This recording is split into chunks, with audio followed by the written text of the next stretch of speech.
اب मैं आपको उस बंदे की तस्वीर दिखा रहा हूँ जिसकी हालत उस धोबी के कुत्ते जैसी हो गई है कि वो ना घर का रहा है ना घाट का रहा है। अस्सलाम वालेकुम दोस्तों शहबाज शरीफ प्लस पूरी उसकी काबीना ने 180 लोगों ने अपनी नाअहली पर ठप्पा लगवा लिया है आज पार्लियामेंट में खड़े होकर, जबकि इनके पास वोट थे 174 में से एक जनाब वफात पा गए, मौलाना फजलुर रहमान ग्रुप के एक रहनुमा, तो इनके पास बचे 173। तो जनाब आज इनको वोट पड़े हैं 181। तो ये 181 किस तरह हो गए? क्या पाकिस्तान के अंदर दूध की नहरें बहना शुरू हो गई हैं? तो दोस्तों आज की वीडियो में आपको बताऊंगा कि ये किस तरह जस्टिस बंदयाल के जाल में खुद फंस गए हैं और पूरे 180 अरकान फंस गए हैं। आपको आज की वीडियो में तमाम तफसीलात बताऊंगा। तो पहले बात करेंगे कि 180 वोट इनको क्यों पड़ गए, किस तरह पड़ गए। इनके पास तो वोट 173 थे। क्या इस मुल्क में दूध की नहरें बहना शुरू हो गई हैं एक साल के अंदर? क्या अवाम बहुत खुश है? क्या पेट्रोल 70 रुपये लीटर मिलने लग गया है? क्या आटा 30 रुपये किलो हो गया? क्या घी 40 रुपये किलो हो गया?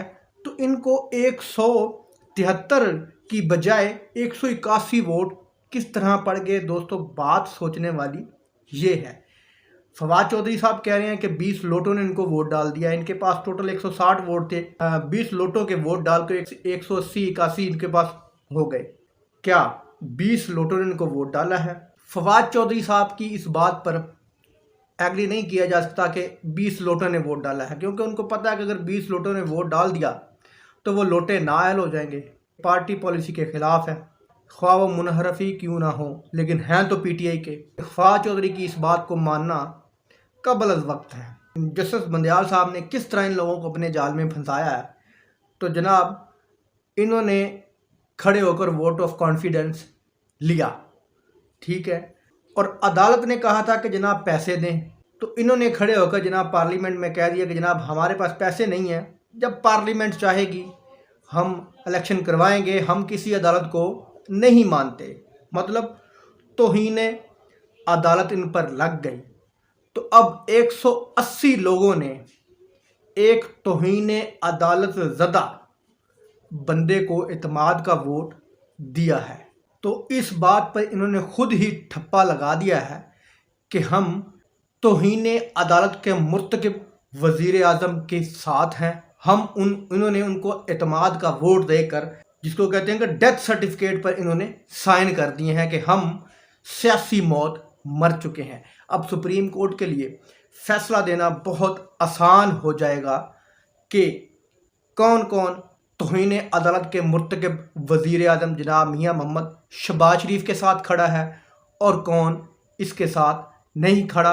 अब अदालत को इस चीज़ का फ़ैसला करने में कोई ज़्यादा परेशानी नहीं होगी, कोई ज़्यादा इनको देर नहीं लगेगी। अब 180 लोगों ने खुद ही बता दिया है कि हम किधर खड़े हैं। अभी थोड़ी देर के बाद कौमी असम्बली की जो वेबसाइट है उस पर अपडेट हो जाएगा कि किन किन लोगों ने वोट डाले हैं। क्या पीटीआई के लोगों ने डाले हैं या खलाई मखलूक ने वोट डाल दिए आके, ये किस तरह 180 पूरे हो गए हैं, ये सब कुछ आपको थोड़ी देर के बाद पार्लियामेंट की जो वेबसाइट है उस पर मिल जाएगा। अब रह गई बात जस्टिस उमरताब बंदयाल साहब यानी सुप्रीम कोर्ट ऑफ पाकिस्तान के फैसले की कि उन्होंने आज फैसला क्यों नहीं दिया। तो जनाब जब किसी मुजरम को सज़ाए मौत की सज़ा सुनाई जाती है तो उस दिन उसके साथ बड़ी नरमी पेश की जाती है, उसके साथ बड़ा अच्छा बर्ताव किया जाता है, इस तरह के जैसे बहुत सब कुछ अच्छा है, हम सब तुम्हारे खैर ख़्वाह हैं, तुम बहुत अच्छे हो, इस तरह का बिहेवियर उसके साथ किया जाता है ताकि उसकी थोड़ी सी हौसला अफजाई की जाए। तो अदालत ने सिर्फ़ और सिर्फ आज की मोहलत देकर इनको आखिरी वार्निंग दी है कि जनाब सुधर जाओ। लेकिन मेरी नज़र में ये अदालत गलत कर रही है।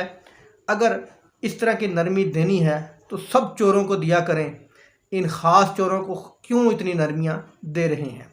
चलें देर आए दुरुस्त आए, हम तो अदालत के साथ हैं, लेकिन अगर अदालत आइन और कानून पर खड़ी रही तो अदालत ने इनको दिया है टाइम कि आज रात भी आखिरी मौका है जनाब, सुधरना है सुधर जाएं, वरना पूरी काबीना को नाअहल कर देंगे। तो लेकिन आज जो इन्होंने वोट लिया है, 180 वोट लिए हैं, और वोट लेकर फिर उन्होंने वही बात की है कि जनाब फैसले पार्लियामेंट करेगी। अदालत कौन होती है फैसले करने वाले? चीफ जस्टिस उमर अता बंदयाल कौन होता है? सुप्रीम कोर्ट कौन होती है हमारे कामों में मुदाखलत करने वाली? हम चोरों के, हम गद्दारों के, हम मुजरमों के कामों में सुप्रीम कोर्ट कौन होती है मुदाखलत करने वाली? तो आज इन्होंने अपने डेथ सर्टिफिकेट पर खुद स्टैंप लगा ली है। सुप्रीम कोर्ट को अब सुबह फैसला देने में कोई टेंशन नहीं होगी। इनको सुप्रीम कोर्ट को फैसला देने में बहुत आसानी इन्होंने पैदा कर दी है। मैं आपको एक बंदा दिखा रहा हूँ जिसने इस पूरी पीडीएम को दबोने में बहुत बड़ा अहम किरदार अदा किया है।